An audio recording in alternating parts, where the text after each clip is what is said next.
就这个。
那你知道张文静给了他什么好处吗？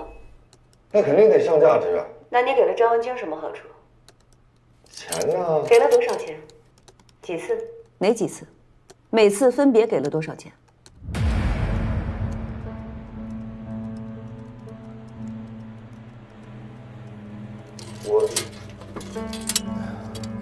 反正给的挺多的，就这钱来得快，他花的也快。我这人呢，本身就大手大脚的。范海，我们查了张文京的银行流水，在他的账户里没有大额款项入账的记录。那个各位领导哈，我这么说哈，就是我给的都是现金，就我这么说，你就是能明白哈。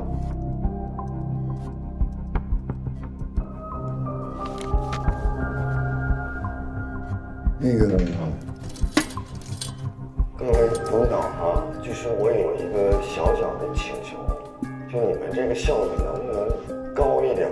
你说我认罪认罚态度这么好，我就盼着早点判刑，早点服刑，我早点出去。这灯晃的真是脑瓜嗡嗡的。我这行了，坐下。今天先到这。好，我呢，这次是跟省里边指导组来的，就是你们东平这块呢有一个很小的一个案子，张文京案，当庭海院那个。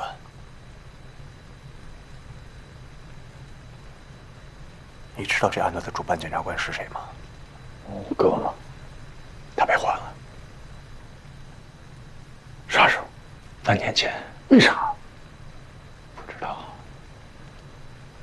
但是你想想这事儿，哥，一个被冻在铺上，一个当庭海院同一天，你不觉得这事很奇怪吗？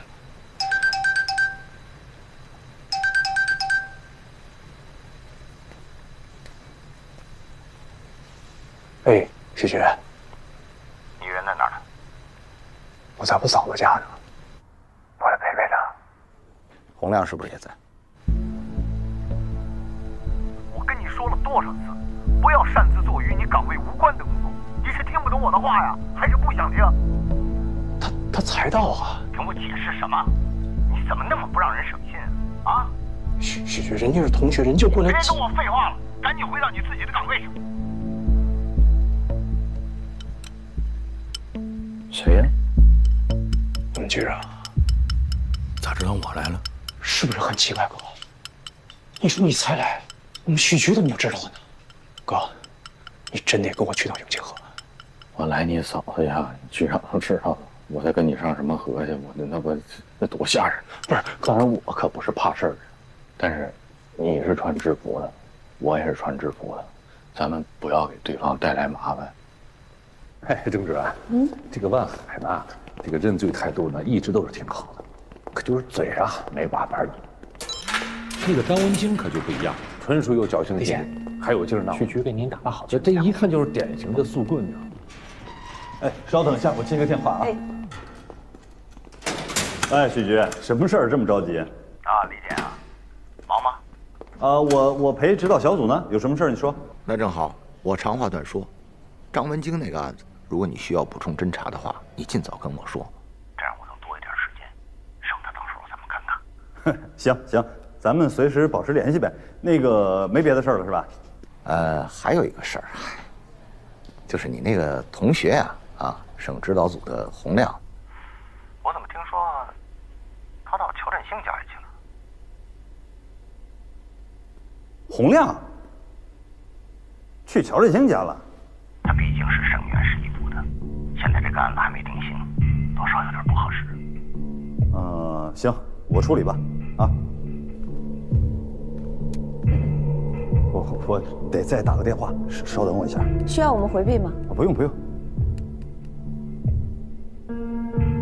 洪亮，你在哪儿呢？外头呢？你什么外头呢？你去老乔家怎么也不说一声啊？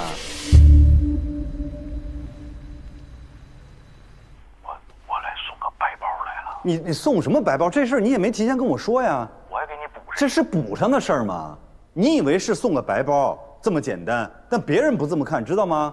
我告诉你，你是省里边下来指导小组的成员，你也是11部的。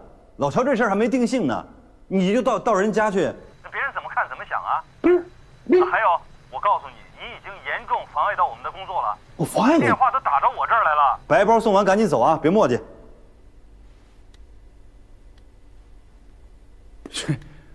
洪亮，你李姐，这个你别误会啊。洪亮以个人身份慰问一下家属，这不违反纪律，更不代表指导小组。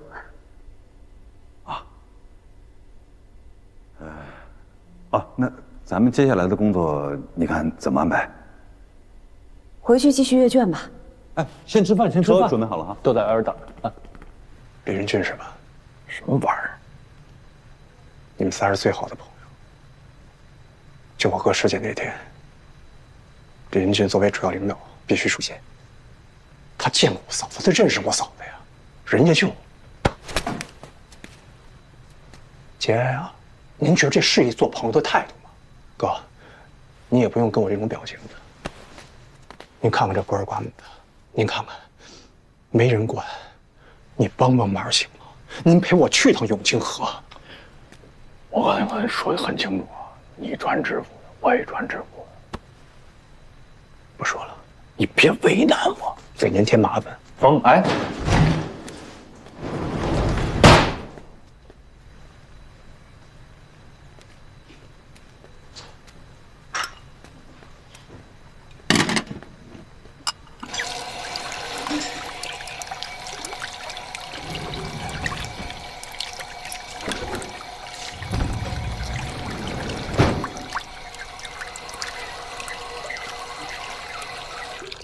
老洪，你说，如果那天我给我爸再多打一个电话，他是不是就能接了？哪天？出事那天。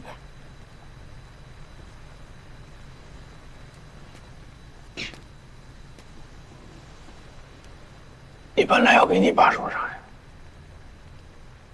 我和妈妈去商场给他买生日礼物，看上了件外套，想问他喜欢哪个样子的。你给你爸打个视频，问他喜欢哪个。打视频就不是惊喜了。那你就给他打电话，你问问。问啊。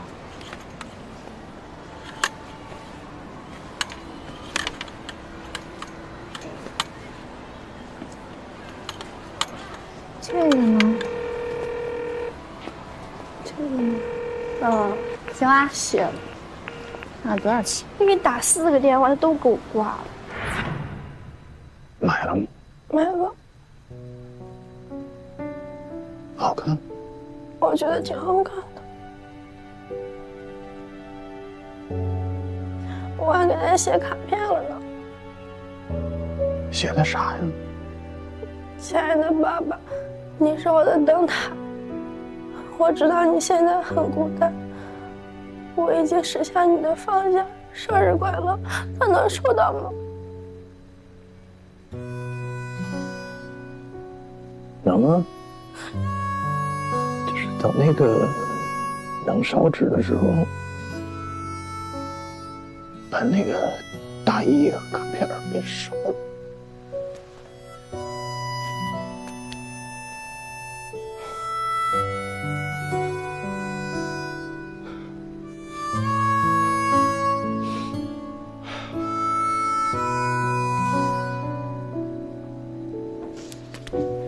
姑娘，你给你爸几点打电话？那天中午11点35。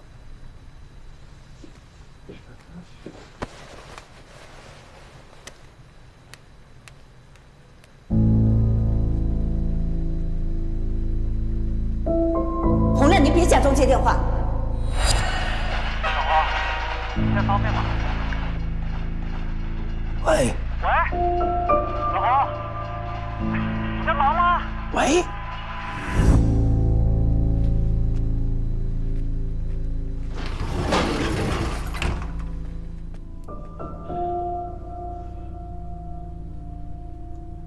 永庆河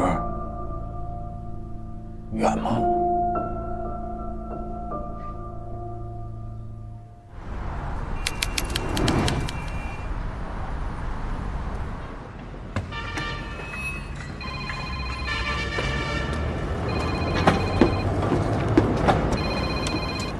喂。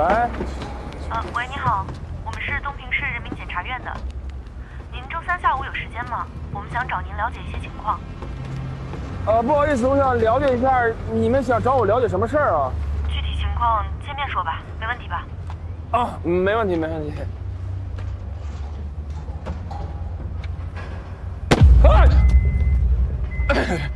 王总，哎呀，您怎么还亲自来了？是不是接到检察院电话了？啊，这刚挂，这你也知道啊？那不我也接着了吗？那肯定是为了万家这事儿来的呗。知道自己应该咋说不？已经背得狗瓜烂熟了。我就给你提个醒儿，问你话呢，肯定不是咱们这检察院的，那是省里头来的指导组。问你啥说啥，没问你的，别自由发挥啊！王总，王总，您看您来都来了，有个事我能跟您汇报一下吗？啥事儿？您说的其实特别对，这案子没判，这就是事儿没办成。但我确实是这段时间资金都压在货上了，手头特别紧。您看能不能跟管理处说一下，先别天天催我交租金了，让我先赊一段行吗？你想咋赊？你看，这个检察院不也刚打完电话吗？所以我斗胆跟您捋行啊。是您亲口跟我说的那个，这案子一判，1年租金给我免了，对吧？那你看，从现在开始，到案子判了这段时间，你让我赊行吗？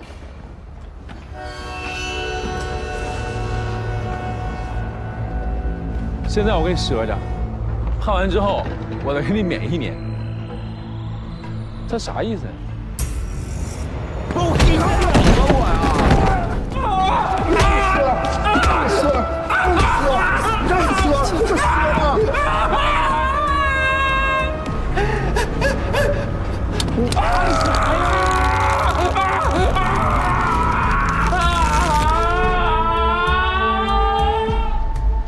还赊吗？找干嘛去？赊，再赊。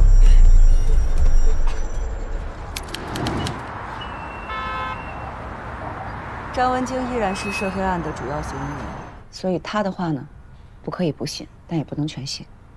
我们要保持警惕。子妍，你把张文京有关万海案的全部信息往来，尤其是他签了字的合同，全部整理出来，送到咱们院技术中心去做笔迹鉴定。好，王老师，这件事儿你也盯着点。好。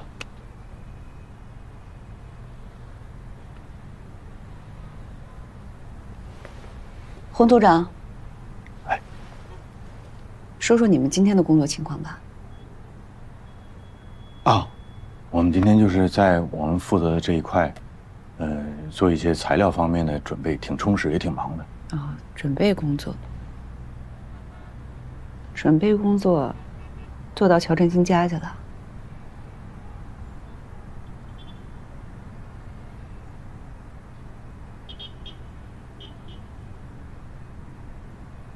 吊唁，就纯同学身份吊唁。张怀恩也是你们同学啊？小孩啊，不是。因为我吊唁，我不得给人送白包去吗？完了 ，ATM 机取钱，他陪我去的。取多少钱呀？还得有人陪着。1000。你非得今天去吗？没有别的地方可去了？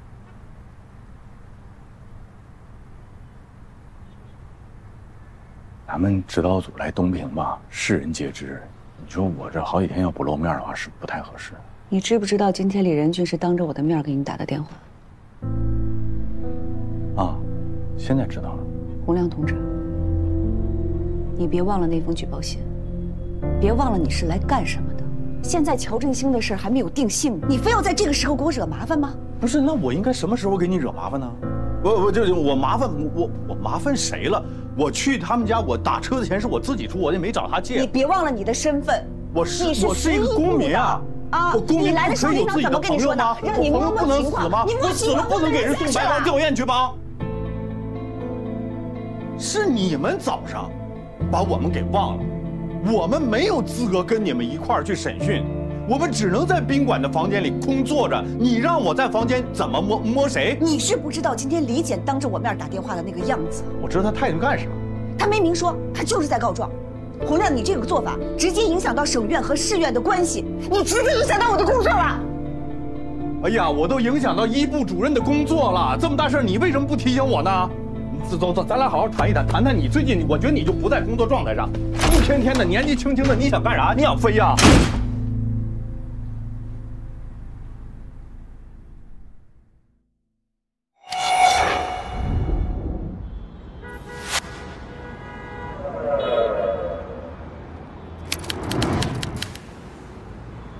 王玉，做一下自我介绍。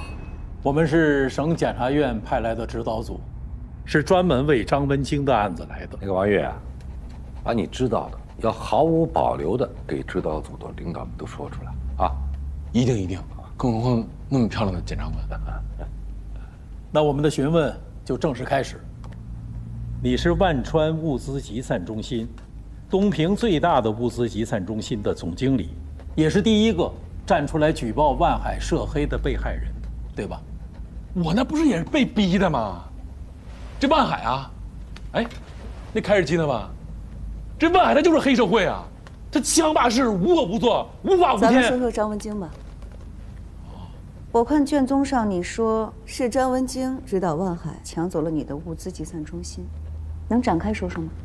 哦，大概9年前啊，就刚刚过完春节那会儿，万红托这个陈有才来找我，说万海想收我的物流中心，我没想卖，我搭理他干啥呀？等到这4月份啊，我记得那时候都已经开春了，我带几个客户去这个万家灯火唱 KTV， 万海非让我去他办公室聊一聊，我去那儿干啥呀？我就在那唱歌呢，我就夸夸夸几个人歘就把我给拉走了。王总，我们万总就想跟你见个面儿，这么不给面子吗？我那婚宴我不卖，见啥见呀？有啥好见的呀？你确定啊？我确定，我不卖，怎么的？我要谈，我也干什么？哎，当时我不喝酒了吗？我说话有点冲，我说我不卖，你猜怎么着？张文静让身边人啪嚓就呱就给我吊起来了，你知道吧？就这么一直吊着，一吊了我1个星期啊！我1个星期我就这么吊着，我没吃没喝的。王玉，你先别激动，坐下吧。我就是想让你们感受一下，当时我的处境。那王玉，他们非法拘禁你这几天，一直是万海在和你谈吗？他来过几次，主要都是这个张文静。我当时那物流中心至少值个4、5千万吧，他2500万就给我收了。我要是不答应，他说就这么一直吊着，说给我吊死。你们在什么地方签的合约啊？就吊我那厂房啊。当时都有谁在场？一共几个人？手印按上。万海、张文静，还有吊那几个孙子。照你这么说，确实是张文京主导万海抢走了你的物资集散中心。主导，领导，你这词用得好，主导，就是他主导，他就是军师，万海所有的主意都是他出的。那你为什么不直接举报张文京呢？而是先举报万海，等张文京成为万海的辩护律师之后，你又站出来补充张文京涉黑的证词。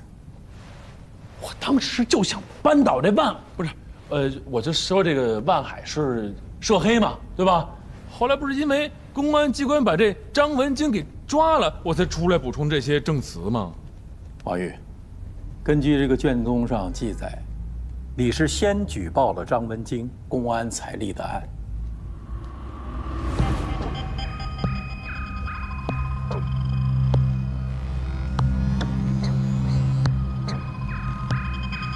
来，王玉，喝口水，好好想想啊，到底是先举报的张文京，还是公安先立的案呢？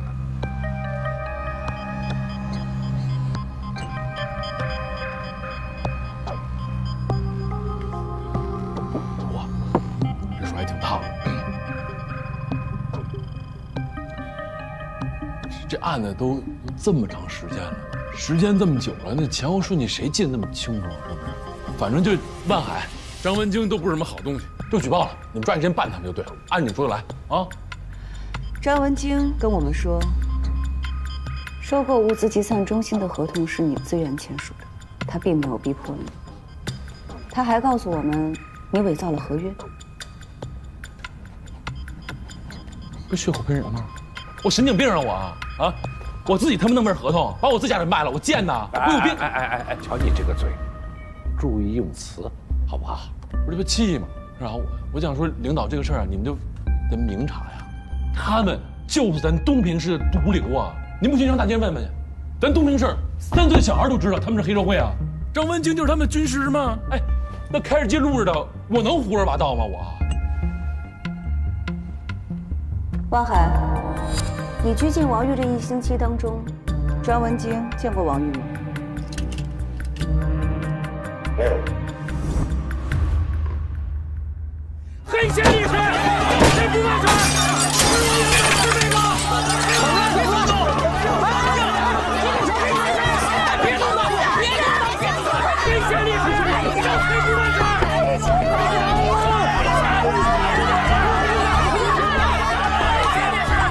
喂，110吗？我报警。你们抓错人了，抓我们干嘛呀？你们抓他们呀！我这边我们的帅气全被他们坑了，还有这个让我们冤呢！就是他们拿钱不办事儿，抓他们去！这边，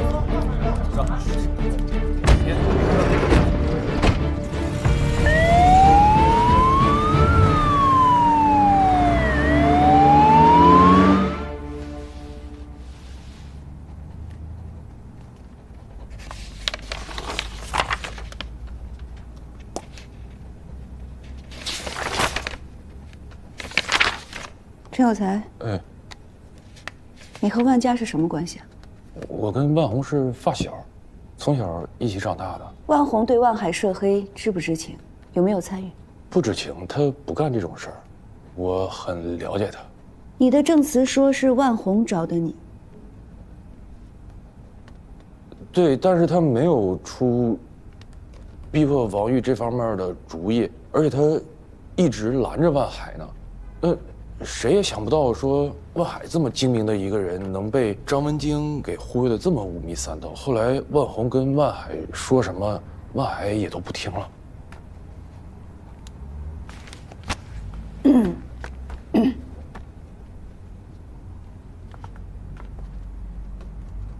我希望你想清楚，我们调查了你的资料，10几年前你跟万家就开始打交道了。你从万家购买矿石，然后倒卖到南方，怎么说也是老交情了，感情还是会有的吧？这么说吧，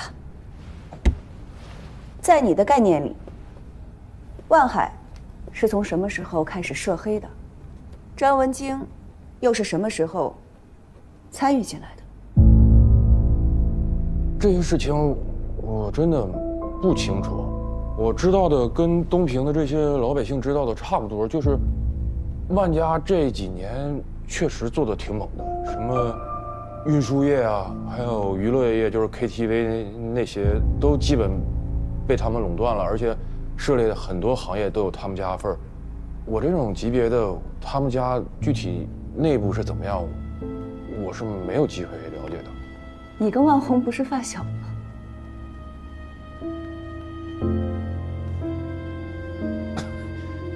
对，有个，但是我们俩之间那个，不像你们想象的关系那么的熟。是我其实一直在外面说，我跟万红是发小，从小一块长大的。但是万红在外面不提，别人问他，他也不回答这事儿。其实我们俩就是很纯粹做生意的关系。陈有才，我们走访了你身边的人，在外面，你是他人眼中值得信任的好朋友；在家里，你是好丈夫、好父亲。也是积极赡养老人的好儿子。那么，请你告诉我，坐在我面前的这个陈有才，是那个值得信任的陈有才？我再问你一遍，张文京到底算不算黑社会？请你把心里的实话告诉我。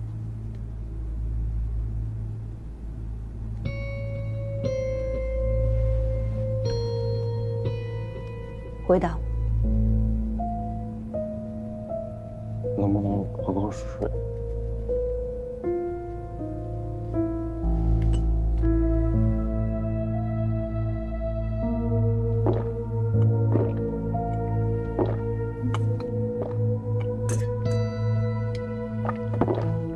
陈有才的证词能做定案根据吗？你们认真审查了吗？证人与案件有直接利害关系的，可信度、存疑这些东西用我教你吗？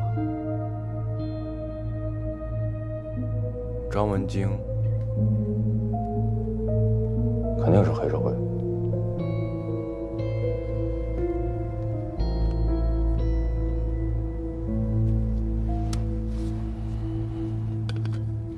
你要为你说的每句话负法律责任。陈有才，你对张文京的所有证词都准确无误吗？准确。无误。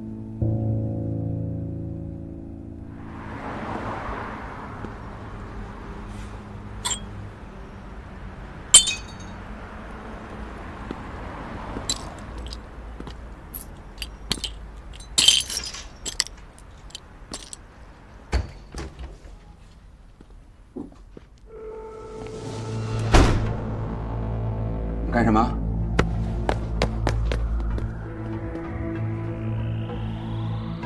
我求你们赶紧离开啊！不然我报警。苏大律师，聊聊吧。你知道张文京为什么能是黑社会吗？因为你们想让他是。这话说的没错。那你信不信？你也得变成黑社会？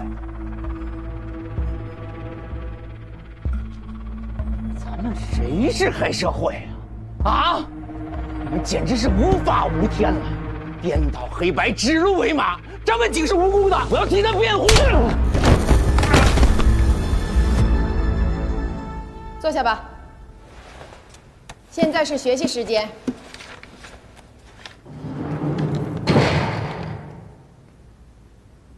张文京，你女儿挺可爱的。你说啥？我说你女儿挺可爱的，梳俩小辫儿，笑起来一翘一翘的，真可爱。2个人。幼儿园4点放学，姥姥来接，周末去学舞蹈。你养的真好。谁让你来？啊？你问我谁让你来的？你要是敢动我女儿，那肯定。你不乱说，我不乱动。黑社会，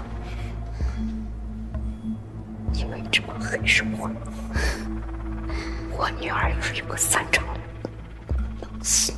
只要你认罪认罚，我保你全家平安无事。要不然，你后半辈子就后悔吧。我去你！我要打架了！你这么吓人的！你来这里干嘛？我是律师，替他辩护是我的责任。你还替他辩护？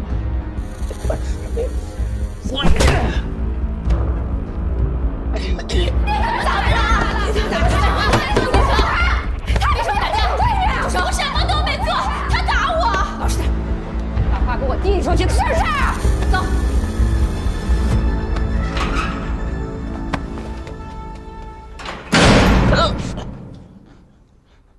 嫂子，海东省第2医院内科大夫，咱闺女31中上初一，换个地方，你还能继续当律师，继续替别人辩护，别让我在东平再见到你。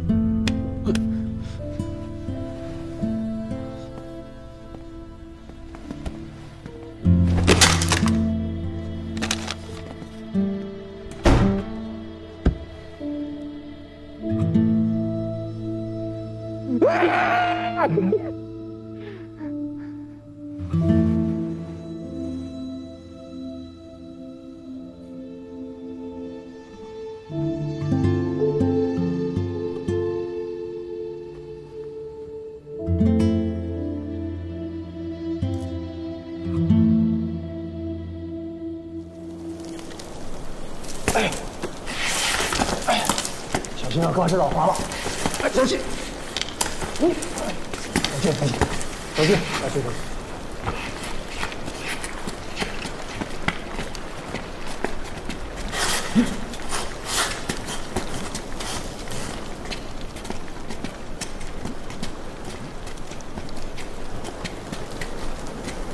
前面，就这，就这儿，哥。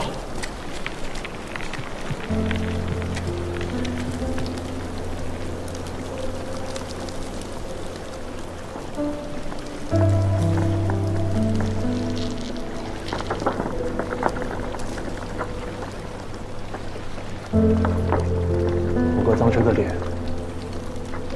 是还是瀑布下面，这冰溜的对着他的脸，眼睛都没闭上。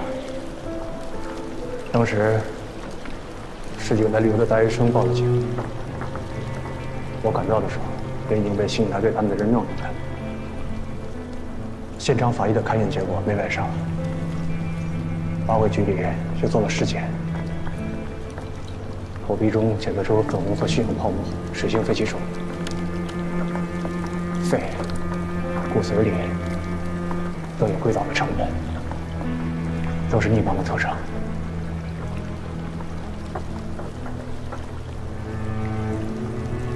他们推测，人是从上游逆盲之后，被这个水流冲到这儿了。那2天天冷，我哥就被冻在这儿了。哥，你没事吧？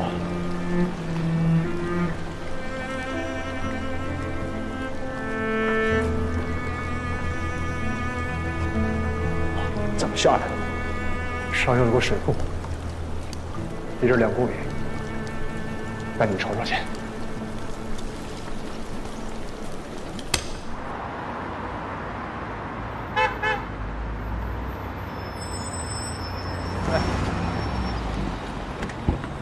好，哎，谢队。我是万家灯火娱乐城的服务员邵小燕。应该的，应该。 3年前的3月24号那天，我陪着吴小天去给万总敬酒。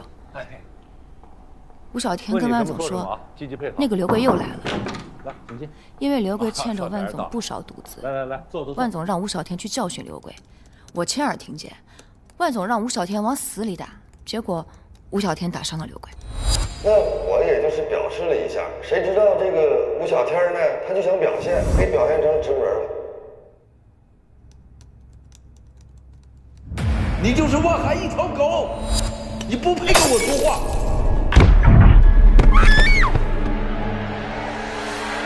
后来，赵文清找到了我。自我介绍一下啊，我是万总的律师。时间有限，我们长话短说。一会儿，警察过来找你问话，你一定要说清楚。因为刘贵欠了吴小天的钱，所以他们两个发生了冲突，跟万家灯火没有关系，跟万海、万总也没有关系。这是他们两个的私人恩怨。如果你一会儿不能按照我交代的说，你就可以滚出这儿了，也不用想继续留在东平。除了口头威胁，还有别的吗？没有了，那倒没有。万海和吴小天是什么关系？他为什么来敬酒？吴小天是我们那儿的保安队长，万海又是他的大老板，那肯定找他敬酒。吴小天敬酒的时候说了什么？音乐太大声了，我没听见。音乐太大声了，那你怎么听到万海指使吴小天教训刘贵的？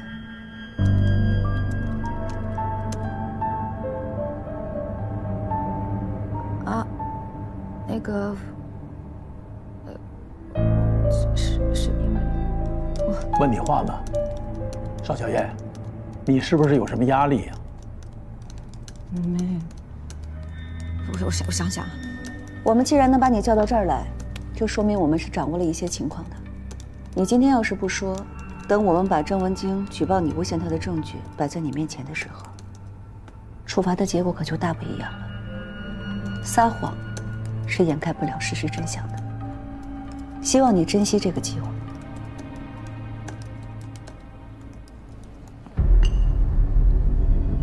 我们是指导张文京案的指导组成员，如果你受了什么委屈，或者是有什么麻烦的话，可以直接跟我们说。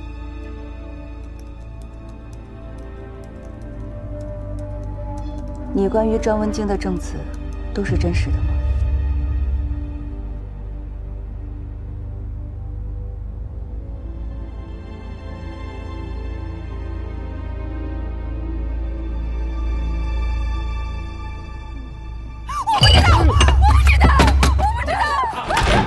你干嘛呀？怎么了？这事你们这干什么？你们这干什么？我可没碰他，还打人！不是你侵犯人权，我告诉你，我没有动手，我们的全程有录像。少来这套手段！谢主任，今天先到这儿吧。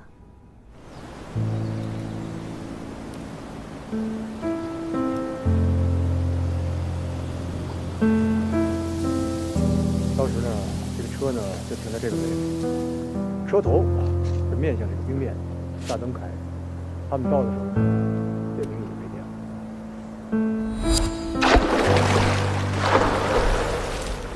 当时车是锁着的吗？没锁，开着。车辆是完好的，车内也没有任何打斗的痕迹，包括这个方向盘啊、车门上，也只有我哥一个人指纹。车里还有其他乔主任的东西吗？有，他的公文包、眼镜、证件，还有一些其他的物品，还有一个用的白酒瓶子，上面只有我哥一个人指纹。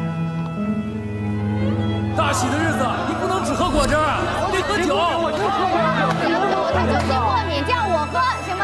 来，没事，我喝。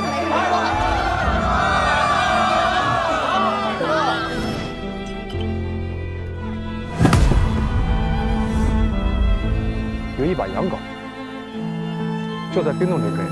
当时呢，分局刑警大队同志呢是根据这个指着的方向逆着找到这冰洞，洋镐就在这个位置，上面只有我哥一个人的指纹。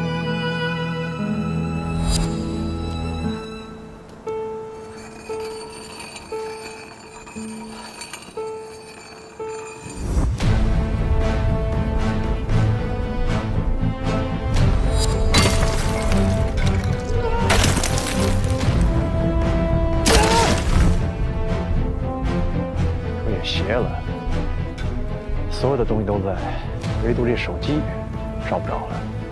哎，老侯，你现在方便吗？喂，老侯，老侯，喂，小峰，把附近最近的火车道线在哪儿？没火车道这附近，最近的也得在这个周家店附近吧，到这儿也得1小时。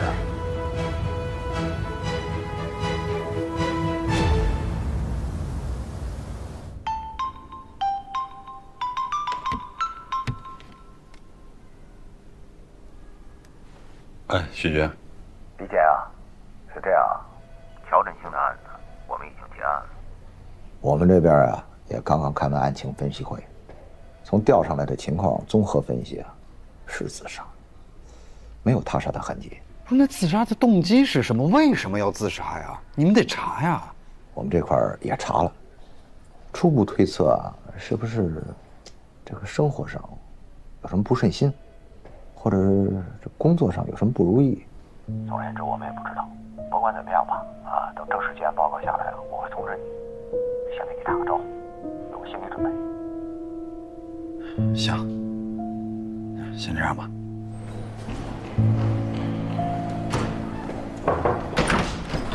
李姐，出事儿了，出大事儿了！刚才公安判定，老乔是自杀，说是什么抑郁、一时想不开导致的。许阳，我给我打电，你是怎么知道的？李姐，咱们东平市才多大个地方，这事儿都传遍了，这事儿弄得沸沸扬扬的。李姐，我在想啊，你说老乔平时这人挺轴的，不爱说话，喜欢钻牛角尖，但他不至于抑郁。假如说因为抑郁自杀成立的话，我刚才快速的捋了一下这个时间线啊，我发现他就是从万海案被换下来之后发生了变化。我们俩是一个办公室的，我们俩不是正常的工作交接吗？他就变得魂不守舍的，神神叨叨的。我问他关于案子的问题，他什么话都不说，两个眼睛直勾勾的看着你。现在想想多吓人啊！哎呀，这事也怪我。我们要早知道他是抑郁症的话，我们应该对他多关心一点，应该领他去看病啊。老谢，你要是没什么事儿，你先回去，好不好？哦，行，也可能我多想你，那我去了啊。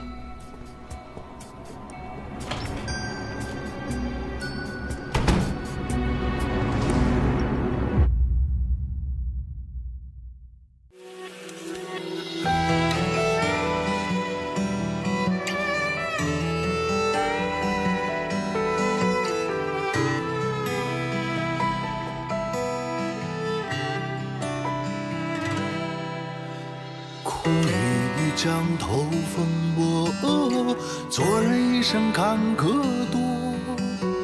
兄弟，我心头上有件事儿，那不见孟婆不得过。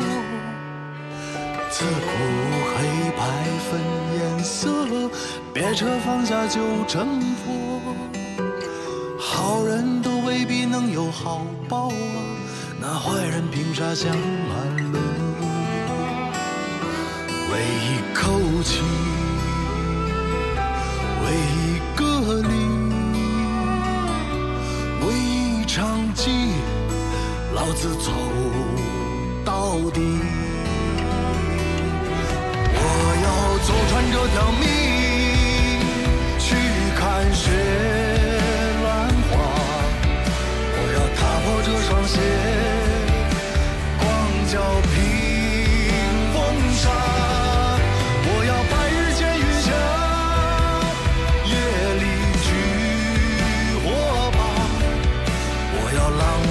乾坤下，世事有王法。我要出了门的人，在晚夜归家。我要天上落的雨，又回到天上。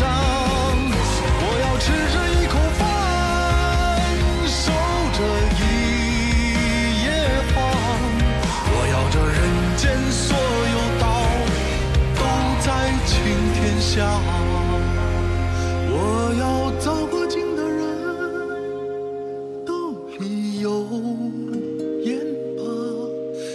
让那亏过心的鬼目中有王法。